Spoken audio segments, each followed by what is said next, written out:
We were doing Srimad Bhagavatam, Canto 11, Part 2, Chapter 29. This chapter is called the Bhakti-yoga.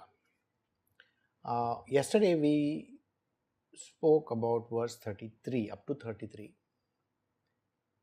So whatever that you do in the world, that is analytical knowledge, ritualistic worship, mystic yoga, normal business of yours, political rule, or whatever that you do in terms of advancing yourself in religiosity, economic development, sense gratification, or whatever, like liberation. Any person who is doing all these things, they are basically doing it for a valid purpose of these four things. But that doesn't lead any person towards Krishna. It can only lead a person in economic development, in religion, in sense gratification or liberation. These are the four things that happens. That is dharma, artha, kama and moksha. These are the four things that happens. But Krishna says over here, you can only reach me if you are my devotee. And whichever way that you accomplish it in, that is going to lead you only towards those four things. But those four things are not connected with me. If we are talking in terms of liberation, moksha is the last word that is used. Moksha means liberation. Liberation will give you no more life after this. Did you understand? There will be no more lives. So rebirth doesn't happen. You finish your cycle of rebirth, finish it off. Liberation can grant you that much. But to be with Krishna is more than liberation. And the only way of reaching him is by devotion alone. So we had ended there yesterday.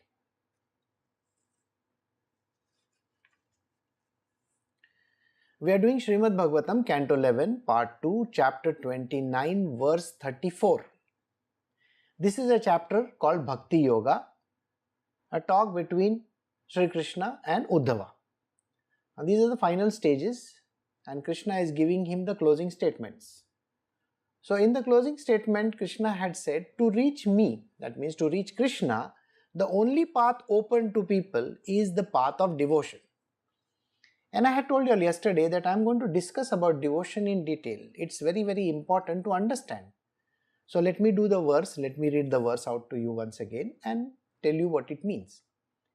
A person who gives up all fruitive activities and offers himself entirely unto me, eagerly desiring to render services unto me, achieves liberation from birth and death and is prompted to the status of sharing my own opulences. There are a couple of things which he says. The last word, the last line says, you want to share with me my opulence? Imagine I am a king. I will allow you to sit next to me. So you can be standing next to me, sitting next to me. You are a part of my world. So if there is a world, you can join me over there. You understand? It's an example. What he means is this, that there is a place called Golok Vrindavan, which is his own abode, where he is the person. So you can join him over there, standing next to him, sitting next to him, doing whatever that is needed by him. This is one meaning. Then he says, achieving liberation from birth and death. Liberation from birth and death means moksha, isn't it? So, just getting liberated from birth and death means you do not have a body or bodies to accomplish your worldly sojourn. No, you don't have those bodies. After the death of that particular body, there will be no more bodies available for you. That is the meaning of the word liberation from birth and death. Then what happens to you? You get dissolved in the Brahma. But remember the first line which I said? Sharing opulences doesn't happen.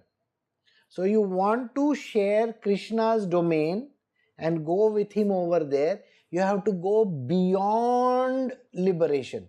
Beyond liberation. So dharma, artha, kama, moksha. Beyond moksha there is furthermore. And that furthermore is called reaching Krishna in his domain. To be with him. So how do you get there? I am doing the verse in reverse. I don't know whether you understood it. First I told you sharing opulences. Then I told you liberation. Get out of that thing. Go to him. Third one, from reverse order. You should render services to him. Eagerly render services unto him. Services. Services for what? The Lord stays within you. Do you know that much? We have been doing this all along. The Lord is in everybody. I am in this, I am in that. Yesterday also I read a certain number of verses to give you an understanding that the Lord lives in everybody. Right? He is in the trees, He is in the birds, He is in the animals, He is in, you name it, everything. The stones, everything. He is in everything. How can you be one with Him? How can you serve Him? Serving the Lord is very, very important. So He says, eagerly desiring to render service unto me. How do you serve the Lord? Serving the Lord simply means serving the purpose of this body. The reason why are you here? Human beings normally tell you these things, I am here because I want to eat, drink, be merry, make merry of myself, enjoy my life, go on holidays, do this, do that. This is the reason why I was born. I am born because I want to be happy and I want to enjoy my life. You are not born here for enjoyment and happiness. Just think. Do you join a company to enjoy yourself and be happy? You join the company because the company has certain job to do, isn't it? They have some work for you. So if you have joined the company, there is some activity or work that is very important that you got to do. Otherwise you are not serving the purpose, no? So first, serving the purpose is important. When you serve the purpose, when you work for the company, does the company pay you money? It pays you money. How does it pay you? By cash or kind, isn't it? There are many ways of paying. For services rendered, you get something, isn't it? So, you get happiness when you get the money. Because you can feed yourself, you can feed your family, you can take a holiday if you want, you can do whatever that you think with the money that you get. So you get happiness. So did you understand, in the material world, you get a job so that you can do something. So now think about the reason why you have a body. So you have a body only for enjoyment? Isn't that a wrong notion? First you got to work for it, isn't it? So working for the body is extremely important. What is the kind of work that is important? See, if you are working in a company as an architect or somebody who does coding, your job is coding. Okay? If your job is to sell something, you are a salesperson, isn't it? Can you do accountancy and other things? No, you can't. If you are a salesperson, you have to sell. If you are a coder, you have to code. So it is actually the job that you are doing, isn't it? Specific activity. If you do some other activity, do you think you will get paid? No. So your body has been given for a specific activity and a purpose. So it is very important to serve that purpose alone. Not just any purpose. If your body is meant for barking, guarding the house, so you better bark and guard the house. Okay? Right? No, but you see, there are those who like to wear clothes, sit in their nice poofy, that nice chair of theirs, warm themselves up. I'm talking about a dog, I'm sure you understand that. So, your job is to bark, your job is to guard the house, your job is to take care of the stuff around you. But if you are going to just sit over there doing nothing, then you are not serving the purpose. So, the dog's purpose is that. In the same way, if we have a nice car, now see, you have a nice car. The car is there on your porch, outside, very nice car on the porch. It's a Ferrari. Okay? And it is Bangalore city. Are you going to go in your Ferrari to your office and come back? Do you know, to just do 10 kilometers stretch, it takes 2 hours? Your car can do maybe 200 miles per hour or something like that, and you are doing just 10 kilometers in 2 hours. So do you need a Ferrari? It's of no use, isn't it? So why have a Ferrari? We have great film actors who have a Rolls Royce in their garage. What is the point in having a Rolls Royce in Mumbai? I mean, just think about it. To have a Rolls Royce in Mumbai, isn't it stupidity? Alright? So, your body is there for a purpose, specific purpose. You are not a Rolls Royce, right?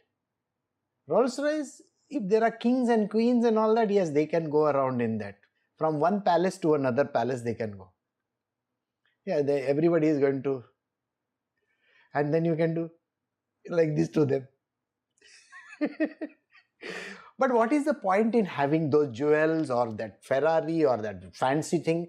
It's of no use. In the same way, this body is meant for a purpose. And serving the purpose is extremely important, and that purpose is called Swadharma, my dharma. What am I here for? So if God is inside you and you have a Swadharma, the reason why you are here, you better serve the purpose, isn't it?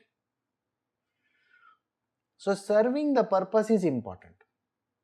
So in this case, Krishna says, your body has been given for a specific purpose, do serve the purpose. In that part, he talks about Karma Yoga. Karma. You can do karma with a body, isn't it? Serving purpose. I've got hands, I can do something with my hands. I've got legs, I can do something with my legs. I've got brains. How many have them? Well, you will say everybody has brains. Well, it is like the Ferrari. Some people have a Ferrari brain and some people have an antique brain. It's just lying in that garage. Nothing is used. You just polish it and keep it, you see. Nicely. Polish it and keep it. But it is of no use. People waste their life. So you need to have a usable brain. Like that. You have teeth, you have eyes, you have ears, you have nose, everything is there. Don't you think you have to serve the purpose of that good tool that you have been given?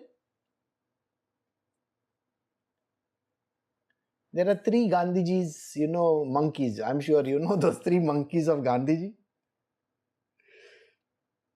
Hear right. Okay? See right.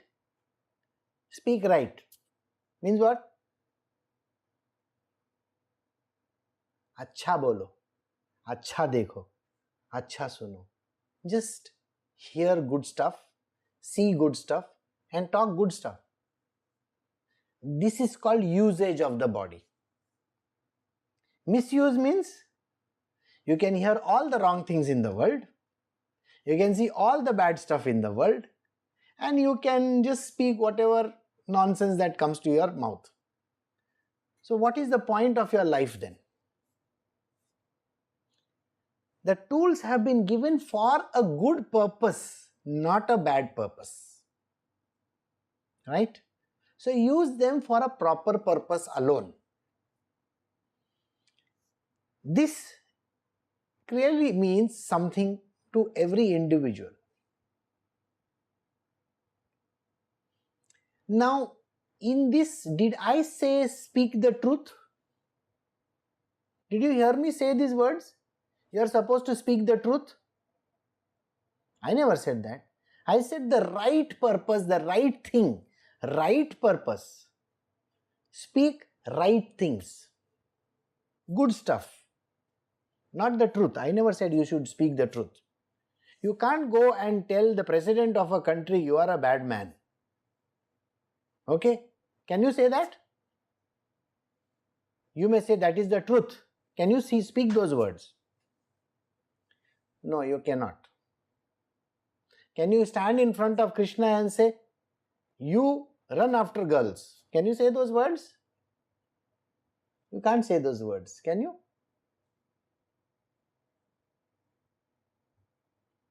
You will say, I am telling the truth. No, I'm sorry, you cannot speak those words. Those are not the right words. Can you deride a person by speaking a truth? Of course, you are deriding a person sometimes. When you speak the truth, when you look at a person and say, you are lying, you are not telling me the truth.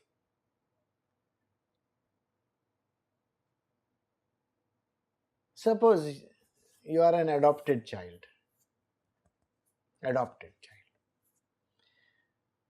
And you want to know about your father and mother.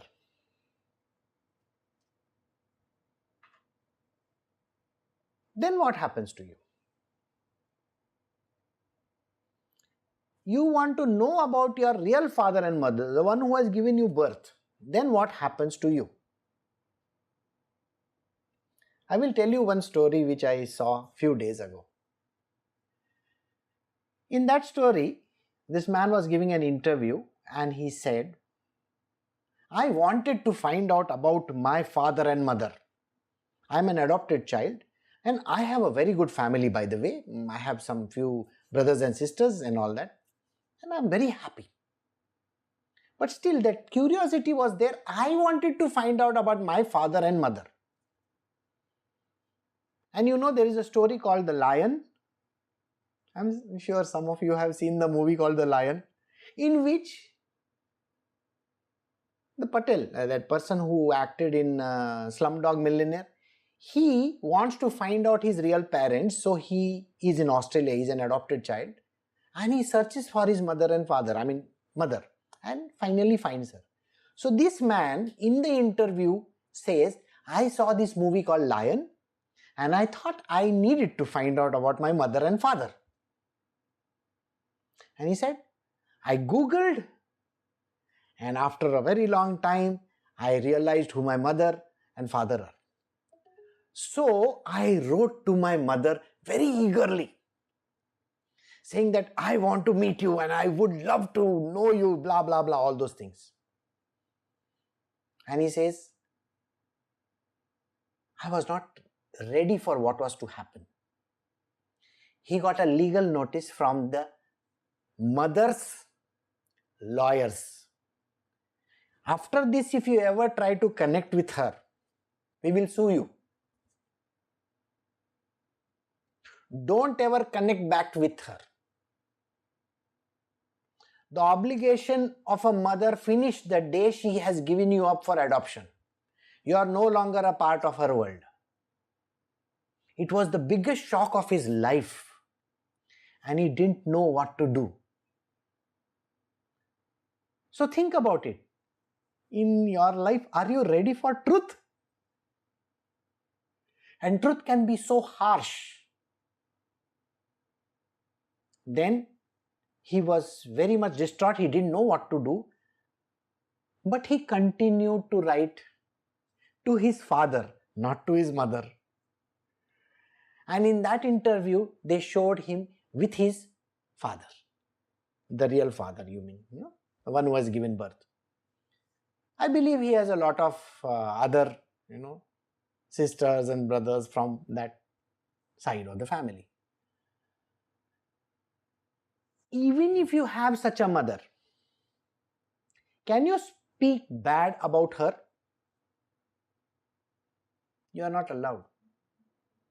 Likewise, we should never speak bad or ill about our own parents, though it might be the truth. Please do not say my father is a drunkard, he is a horrible man. There is no need. Right words are important. If you cannot speak right words, do not open your mouth and do not speak anything bad about your parents. This story is extremely important for you to understand that it is not right on your part to even board any ill against anybody. So if such a type of a mother you had, what would you do? Who doesn't want to take up responsibility? Or you had a father who doesn't? Please do not go in that direction.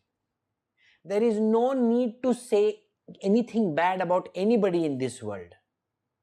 So, the mouth has been given so that you can speak the right stuff, which will not harm anybody. The ears have been given to hear only the good stuff, not the bad. Eyes have been given to see the good stuff only. Everything that is right in this world. So remember the three monkeys of Mahatma Gandhi, like this, like this, like this. Speak no evil, hear no evil, that. So I hope you understood. The purpose of this body has to be served and in the right manner.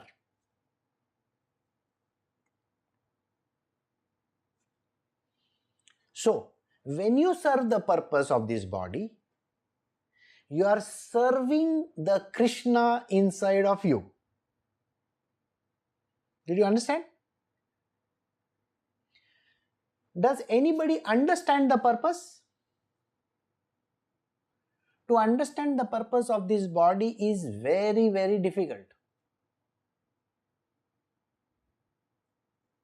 That means the Swadharma, to arrive at the Swadharma is an extremely difficult task. How would you know? It is very difficult to understand the Swadharma of that particular individual. And it doesn't come to a person for a very long time. People normally think, I love doing this. I love doing this. So that is my, Swadharma. I love to eat chocolates. So is it my Swadharma to keep on eating chocolates? I love to travel. I want to go to the Himalayas. I want to travel the world. I want to go to the moon also and the Mars also. I love to go there. Does it mean that is my Swadharma? No. It doesn't mean that is my Swadharma. It only means I love those things. To do that particular activity. It could be that I love to watch movies. Watching movies, I would love to do that. Does it mean that I am supposed to do that all my life and that is my Swadharma? Then I should become the gateman, no, of that theater. Maybe I'll get to watch all the movies. Right? That is not the Swadharma. Swadharma means that reason for your birth. Why are you here? How do you find it? That is what we are leading up to. I've got good hands. I've got good legs. I've got good eyes. So what can I do? Can I be a good mason? A plumber? If I have got excellent eyes, maybe I should join the Swiss watch companies, the very fine watch tuning that they do. Does it mean that? Nobody has ever understood the Swadharma term. According to them, they feel that that is the reason why they are there. It is their mind talking. You see, the mind talks and the mind says, you are good in this thing, so you should do that. Think about it. If you are a good swimmer, Michael Phelps, so many gold medals. How many years can you swim? Till the time the body serves the purpose. After that, finished. Okay? Like that, there are acrobats and there are so many other things, actors. Now, if there are actors, how many years of acting can you do? You can serve the purpose of that body for acting only for a short duration of time, Like ask Sachin Tendulkar or, Boris, whatever his name was. Spassky, I think his name was. Or you can go and ask all the acrobats that are there, all those gymnasts that are there. The first girl to win 10 out of 10 points, Nadia Comaneci, that lady from Russia. How many years can you do that? You have done one Olympics, you have done the 10 points, your name is fixed, after that finished. Then what happens for the 80, 90 years that you may live? You may write one book, Pride and Prejudice. After that what? You may write another more books. But then what? Is that your life? Is that you are serving your life purpose? It is one of those goals that you are doing, one of those goal setting that you are doing. And that you feel, oh, I like these things. Liking something and doing something, okay, is a different thing. The purpose is God-given purpose, not my purpose. You understand? My purpose is different than God-given purpose. God-given means what? Do you know how God-given purpose comes? I have to give an example again.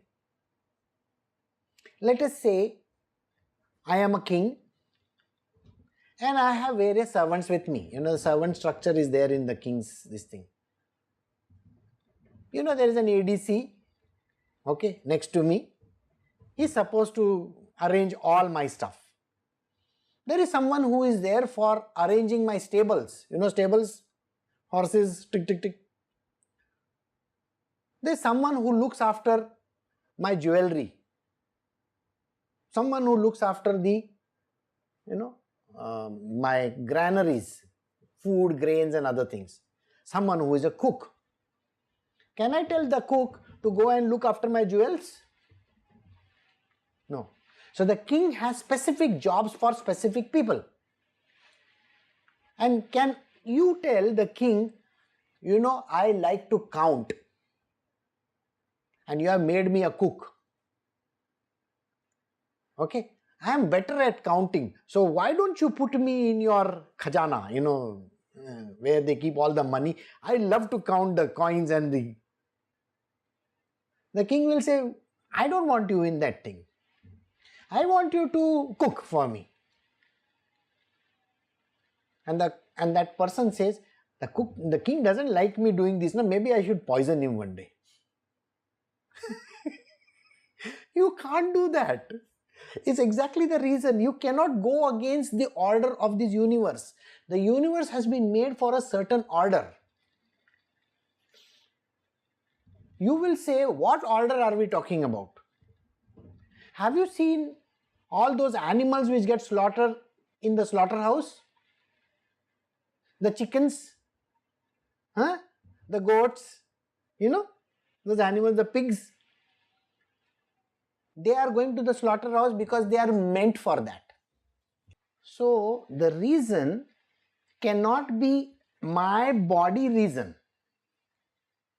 I like the taste of something. No. What does God want of me? Not do what I want of myself. The God inside wants me to do something. And what is that thing? That is called Swadharma. And Swadharma can never be known to human beings till a very long time. Because you have to work for it. And you have been given a certain kind of a job or an activity which you need to serve first. You got what I'm saying? You have to serve that particular thing. That means what? If you have a family, you have to first look after the family. Then next. Then the next. And you will come to your Swadharma in good time. Examples? Jesus Christ. When he was a young boy, was he with his family? Yes. Then a certain age came and he left his family and went away. I think when he was 13 or 14 years old. Then he left. And then he came back. But when he came back with the purpose of his life. And the purpose of his life was served after that. He had to undergo a training. He had to understand the purpose of his life. And then he came back. So if you think that you have understood the purpose of your life, you are mistaken. Another example is Gautam Buddha. As a Siddharth, the king's son, he was doing whatever he was supposed to do. That means serve as a king's son, that is prince. He had a wife, then a child. Then an age came where he moved out, went, did tapasya for 6 long years. Finally, one day, he understood something. That is the time when he got the spark, enlightenment. When he got enlightened, he understood the purpose of his life. And then he went ahead doing what he was supposed to do. And that is the time when you start your actual life. When you start the purpose of your life. Swadharma. Till that time, there is the dharma of this world. So do you remember the previous verse where I said dharma, artha, kama, moksha? The reason why you are there in the earlier stages is to serve a particular purpose. So you may be a wife or a husband, you may have children and you may have to look after them for some time. And then you have served the worldly purpose. Now the reason why God has sent you over there. So, doing that. So what did these people do? Think. What did Mother Teresa do? What did the Dalai Lama do? I'm talking about spiritual, okay? I'm not talking about the material worldly stuff, okay?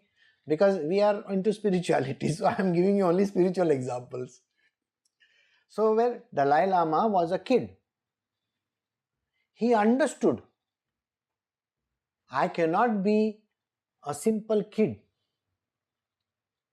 So he was taken from there to Potala, Lhasa.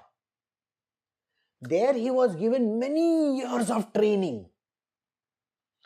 After that training, he understood who he truly is.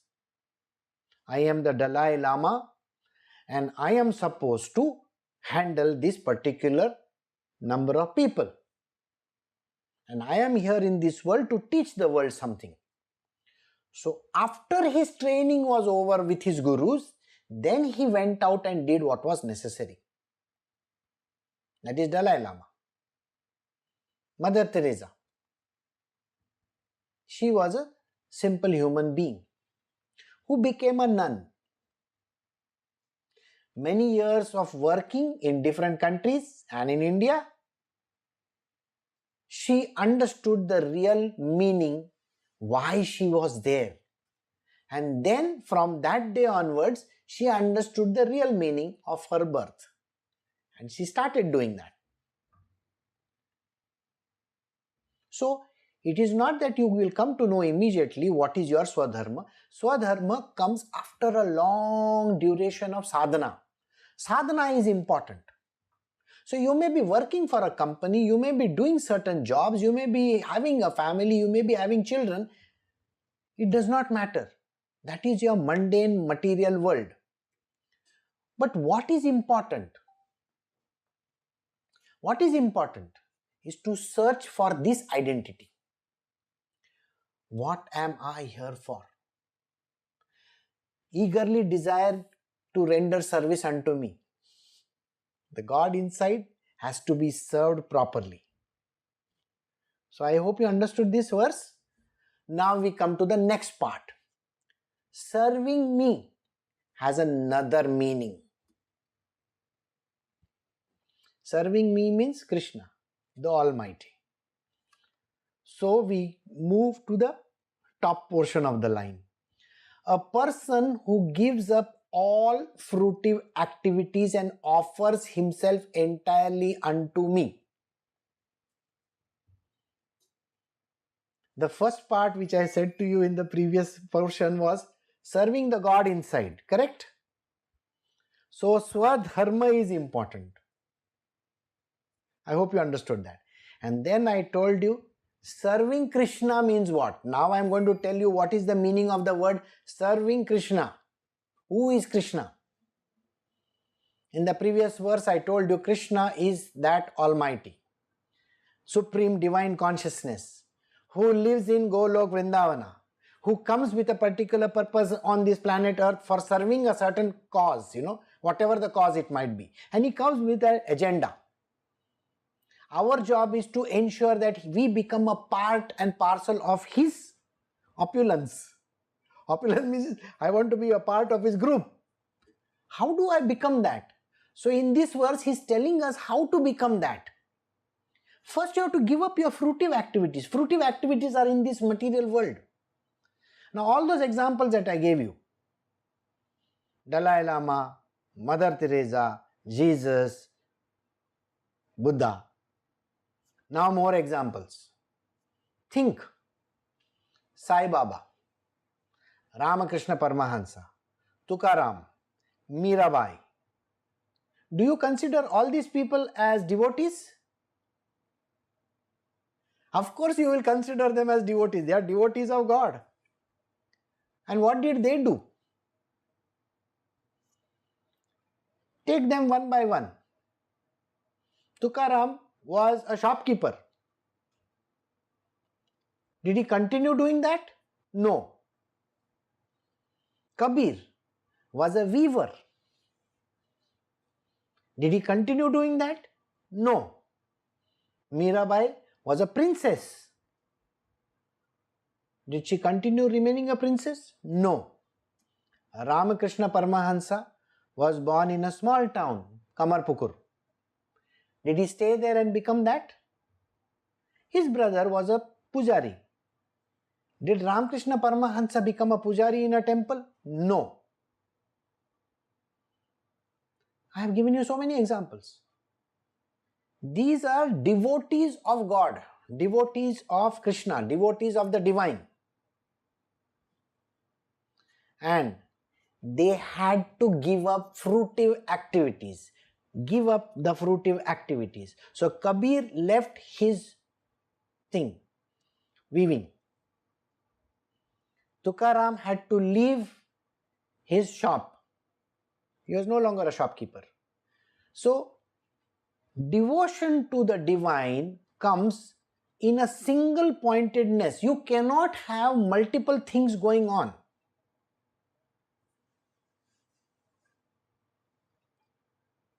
Vivekananda, he was bothered about getting a job. You remember, he was so much bothered about getting a job for himself. He told Ramakrishna Paramahansa, I have to look after my family, you see, I have to take up a job. But till the end, he did not get a job. Why? Because God was putting him on the job of his life, Swadharma. And it took him a long time to understand that, by the way. After the death of Ramakrishna Paramahansa, he started a little bit of thinking. And he created that Ramakrishna mission with other people. And then he went all over the world. Finally, when he came back, he understood, okay, my job is to do this. Rakhal's job was to handle Ramakrishna mission. He became Swami Brahmananda. Like that, we have stories of Sivananda Swami, Chinmayananda, Ramana Maharshi. All these examples are there. They are devotees of God. Can we say they are householders? So if you want to join Krishna, this is the action that has to be taken. And now Krishna is telling this whole thing to Uddhava. Remember this whole story where it all started? This is called Uddhav Gita. And he is telling this story to Uddhava. First you have to give up your fruitive activities. I am sure you remember Vidura from Mahabharata. He was the brother of Dhritarashtra. Finally, he goes to Dhritarashtra and his sons Duryodhan and Dushasan and tells them, you see, the 14 years are over of these Pandavas. Give them back their land. Give them back their kingdom and let them be happy. You have served you had won a bet, you have got it. Now please give them back. Duryodhan insults him and sends him out. Vidura immediately realizes that this is not the reason why he is over there. So he goes away, goes to different parts of India, does tapasya, penance we call it. Finally he understands the reason why for his existence, and just lets it be. Gets lost in the Lord. So if you have a sincere desire to render service unto Krishna, the Almighty God, one whom we call as the Supreme Divine Consciousness, then you cannot do any fruitive activity. And you have to offer yourself entirely unto the Lord. And this is an extreme step which is taken. Serving only the Lord's purpose. For spiritual people, this is the final thing that we have to do. We say beatitude, reaching the state of enlightenment. There is no need of enlightenment because Krishna, to be with Krishna is like the greatest thing on planet Earth. To be with him. Serve the purpose. And to end all the fruitive activities. This is what this verse is talking about. And then you cannot have anything else going on in the world. So there is no family, there are no relatives, there is nothing. Just like all these examples that I gave you, 8-10 examples I have given you, if you recollect now. The only purpose is that at the end, if you want to stand next to Krishna in Goloka, serve the purpose why he sent you over there. I myself never understood this purpose. See, it took me 5 years 4 to 5 years of my life to actually understand why I am here.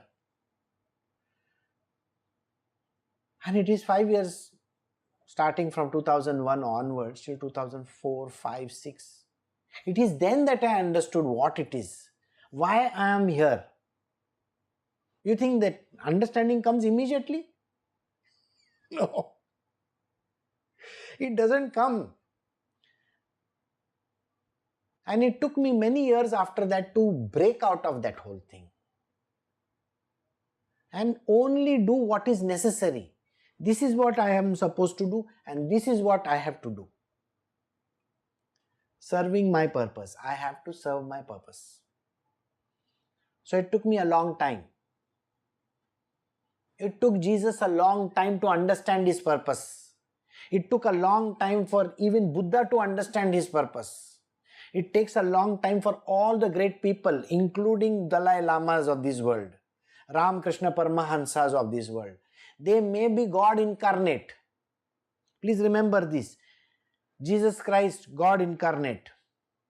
Buddha, God incarnate. It takes a long time even to arrive at that understanding. Why are you here? What is the purpose of this body? The reason why it takes a long time is because they are covered by Maya, which is called illusion.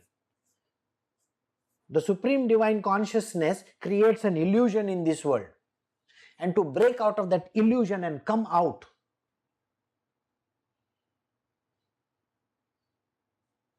think.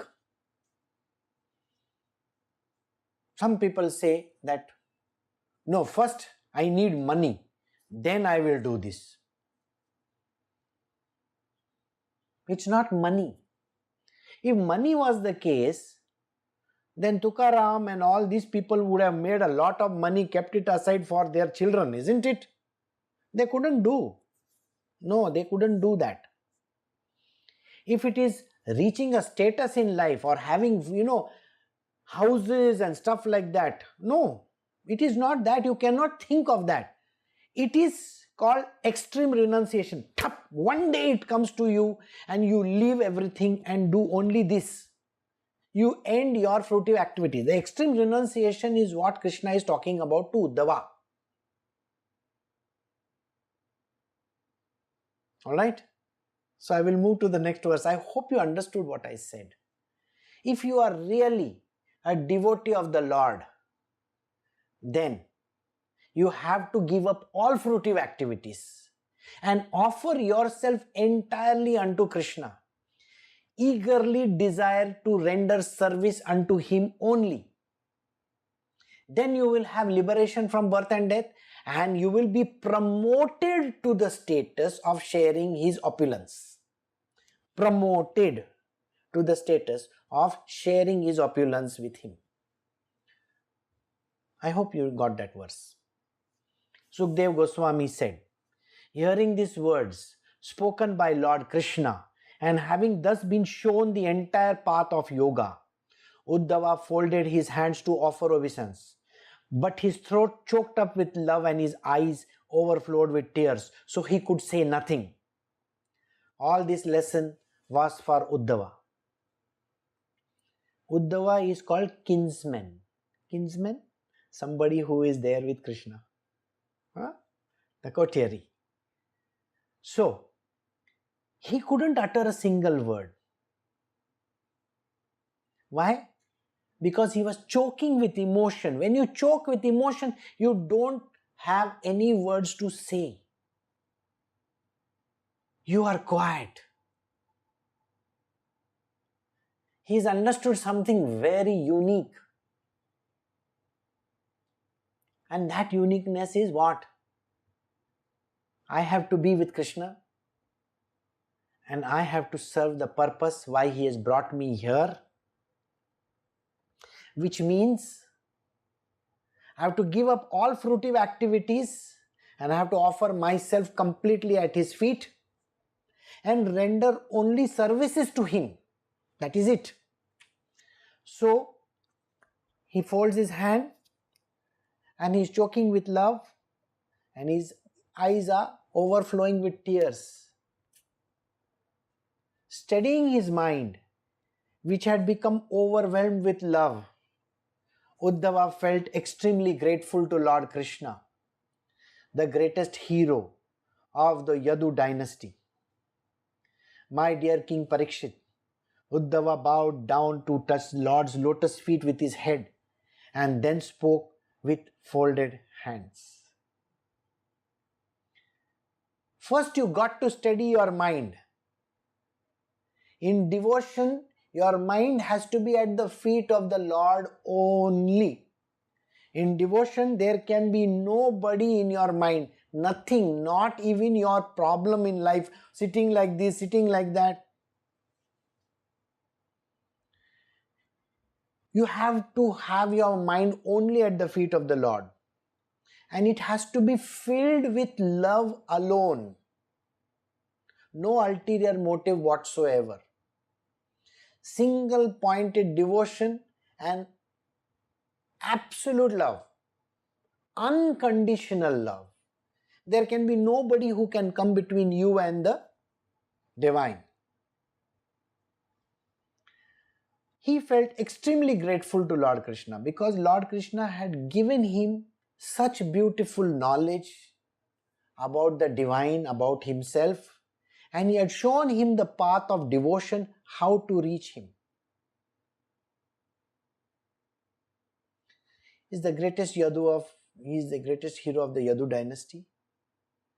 Uddhava bowed down to touch the Lord's lotus feet with his head, and he speaks with the folded hands.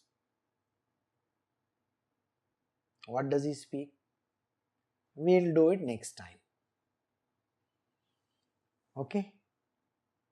So, as a recap for these verses that we have done today, the only way of reaching Krishna is to give up all fruitive activities. Offer yourself in service unto his lotus feet. He will liberate you from this cycle of birth and death, and he will give you the status next to him in Goloka. So, the only way is this. Everything else is material world. Even the devotion that you think that you have is not called devotion at all. It is including fruitive activity. And in this case, it is excluding fruitive activity. You cannot have any fruitive activity happening. All kinds of fruitive activity. So giving up yourself completely at the feet of the Lord, not performing any fruitive activity of this material world, you have to surrender at his feet, be in love with him, having a single pointed devotion to him. He will ensure that you join his ranks of opulences. This is the final word. So I will stop over here and I will see you all the coming week. Thank you.